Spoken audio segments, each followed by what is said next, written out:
Otep à tous, bienvenue sur la chaîne des panafricanistes par essence, par conviction et par excellence. Celle des citoyens kémites, par nécessité et obligation de combat. Nous sommes une chaîne qui n'est guidée que par nos ancêtres et rien que par les ancêtres qui appartiennent à l'égrégore du monde noir. Par conséquent, nous ne croyons en aucun Dieu venu de l'étranger. Toutefois, cette vidéo n'est aucunement destinée à inciter à la haine ou à la violence, car nous menons un combat qui est d'abord et avant tout spirituel, intellectuel et démocratique. Ensuite, il est politique, géopolitique et géostratégique, contre l'impérialisme, le colonialisme, le néocolonialisme et l'endocolonat, qui sont tous qualifiés de crimes contre l'humanité.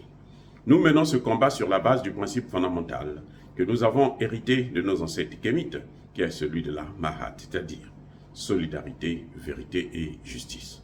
Vous êtes donc en droit de connaître la vérité et nous avons l'obligation de vous dire la vérité, rien que la vérité, afin que justice soit rendue au continent africain. Et ça, c'est notre modeste contribution dans cette noble lutte en faveur de la souveraineté, la dignité, la solidarité et l'unité africaine. C'est exactement ça que nous appelons le panafricanisme. Bien-aimés frères et sœurs, nous allons vers une indépendance énergétique au Mali. Le Mali n'aura plus besoin de l'électricité venue de la Côte d'Ivoire. Eh oui, le Mali n'aura plus besoin de l'électricité venue de la Côte d'Ivoire. Le Mali ne va plus quémander, plutôt acheter l'énergie en Côte d'Ivoire, qui perd. La Côte d'Ivoire a joué au jeu de qui perd gagne. Et elle a perdu. Et le Mali a gagné. Eh oui, le Mali vient de se doter d'une centrale énergétique d'une capacité de plus de 100 kW. Et le Mali aujourd'hui pourra, cette usine centrale va être inaugurée dans quelques jours, le Mali pourra désormais distribuer de l'énergie aux Maliens à souhait. C'est-à-dire que la quantité que les Maliens veulent consommer là, le Mali sera capable de leur fournir cette quantité d'énergie. Mais vous voyez, c'est une prouesse. Un pays qu'on a cru mettre à genoux, qui avance plus rapidement que la Côte d'Ivoire. La Côte d'Ivoire elle-même n'a pas une autonomie énergétique. Parce que ce n'est pas tous les Ivoiriens qui ont de l'énergie en Côte d'Ivoire. Et oui, parce que ça coûte cher, parce que la Côte d'Ivoire n'est pas capable de couvrir tout son territoire. Et la Côte d'Ivoire préférait obtenir un peu d'argent au niveau du Mali, parce que le Mali achetait l'énergie en Côte d'Ivoire. Ce n'était pas gratuit. C'est comme le Niger qui achetait l'énergie au Nigeria. Ce n'était pas gratuit. Ce n'est pas gratuit, les gars.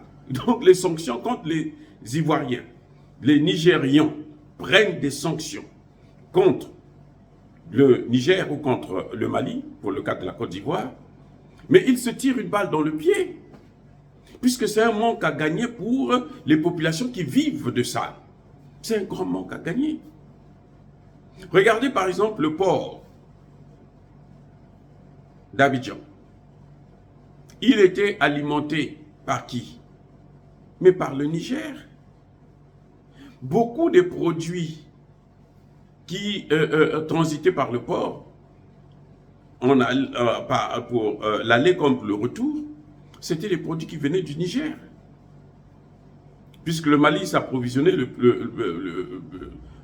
surtout au port de Dakar. Donc en prenant des sanctions contre le Mali, eh bien, qu'est-ce que le Mali a fait? Le Mali s'est tourné vers la Guinée. Qu'est-ce que le Niger fait? Le Niger se tourne vers la Guinée, la Mauritanie, l'Algérie. Qui perd? Mais c'est bien la Côte d'Ivoire, c'est bien le Bénin. Je vous ai déjà montré produit une vidéo où je démontrais que le port de Cotonou est aujourd'hui quasiment sans activité. Parce que ce qui faisait tourner ce port, c'était justement le Niger. Donc, quand Patrice Talon va en Chine, c'est pour obtenir quoi? C'est une balade. Parce que c'est ridicule de courir en Chine pour aller commander de l'argent, alors que l'argent qui rentre chez vous-même, vous préférez, pour protéger les intérêts français, détruire, perdre ça. C'est incroyable. Et comme par hasard, ces pays-là sont en train d'avancer plus vite que les autres. Le Mali, le Burkina Faso et le Niger sont des pays qui sont en train d'avancer plus vite que l'ensemble des pays du continent. Plus vite que le Nigeria, plus vite que l'Afrique du Sud. Et oui, parce que regardez, en quelques semaines, en 2 mois, 3 mois, le Niger va se doter d'une centrale nucléaire civile qui pourra lui permettre d'alimenter pratiquement l'ensemble du territoire en énergie, qui pourra lui permettre lui-même désormais de consommer son uranium. Le Mali vient de se doter d'une centrale nucléaire qui lui permet d'alimenter l'ensemble du territoire malien, jusqu'au nord du Mali. C'est-à-dire que le ministre de l'énergie venait de déclarer que nous n'aurons plus besoin de nos voisins pour avoir de l'électricité. Vous ne pensez pas que c'est une prouesse? Ils vont peut-être même vendre leur énergie à l'étranger. Vous voyez, et ce sont des erreurs économiques, et on se demande parfois si ces gens-là qui les soutenaient sont vraiment des économistes. Ces gens qui ont pris de telles dispositions sont vraiment des économistes. On se demande même si Alassane Ouattara est vraiment un économiste ou bien c'est un vulgaire, un répétiteur ou un économiste garage, un semi-économiste, un semi-intellectuel. Parce qu'avant de prendre des sanctions, surtout que vous savez que ce n'est pas pour votre intérêt, pour l'intérêt de votre pays, vous le faites pour l'intérêt de la France. C'est la France qui impose ce genre de comportement. Et quand vous vous retrouvez dans cette situation, ce n'est pas que la France va compenser ce manque à gagner. Non, non, ne vous leurrez pas. Le manque à gagner là, de la Côte d'Ivoire ou du Nigeria, ce n'est pas la France qui va compenser ça. C'est une perte définitive et totale. Pareil pour le Bénin. Quand ils vont perdre ce marché, quand ils sont en train de perdre des marchés là, vous croyez que la France va venir compenser, acheter ce que les autres ne vont plus acheter? Ou la France va vous donner de l'argent? Non, ça ne se passe pas comme ça. Vous vous débrouillez avec vos problèmes. Regardez maintenant, ce sont les premiers à lâcher Ali Bongo. Ils ont lâché Ali Bongo. Il est en train de errer. On ne sait même pas s'il pourra ne serait-ce que venir se faire soigner en France, puisqu'ils ont refusé de traiter Blaise Compaoré. Voilà ce qui est en train de se passer en Afrique. Et on se pose des questions de savoir, mais Alassane Ouattara est allé étudier l'économie où? Quand on le constate que la plupart des jeunes actuellement qui vont mourir dans le désert, qui vont mourir en mer pour chercher à traverser la Manche, ce sont des Ivoiriens. Et on nous dit que Alassane Ouattara, c'est un grand économiste. Et la pauvreté ne cesse d'augmenter. Mais il y a un problème. Et il aggrave la situation vis-à-vis, à cause des dispositions, des sanctions qu'ils imposent aux pays voisins, aux pays frères. Même pas voisins, aux pays frères. Comme le Mali, comme le Niger, comme le Burkina Faso. Ce sont ces sanctions-là qui sont en train d'affaiblir encore plus l'économie ivoirienne.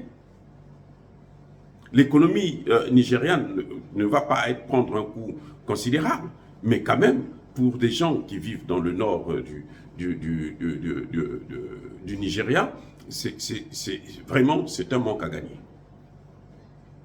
Donc voilà, on a cru mettre le Mali à genoux, on l'a renforcé.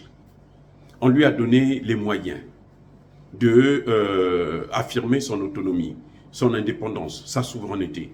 Et on lui a donné la force économique pour s'émanciper davantage. Voilà ce que la CEDEAO nous a donné comme cadeau. Ce que Emmanuel Macron nous a donné comme cadeau. Malheureusement, ce sont les Ivoiriens qui sont nos frères à nous, nos sœurs à nous, qui vont payer le prix de ces imbécilités macroniennes.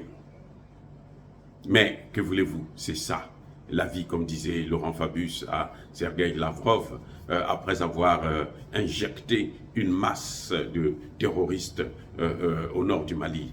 Il dit c'est ça la vie. La vie c'est ça, c'est qu'ils font. Bref, bien-aimés frères et sœurs, encore une fois, soyez bénis. Je persiste et je signe. Soyez abondamment bénis par le Dieu des Kémites et par nos ancêtres angélisés. Mais que tous ceux qui persécutent le continent africain, tous ceux qui le pillent et le déstabilisent, qu'ils soient noirs, blancs, chinois, arabes, indiens, qui qu'ils soient punis, foudroyés, neutralisés, écrasés, effacés par ce Dieu des Kémites et par nos ancêtres angélisés. Vive l'Afrique éternelle, j'ai dit et j'assure.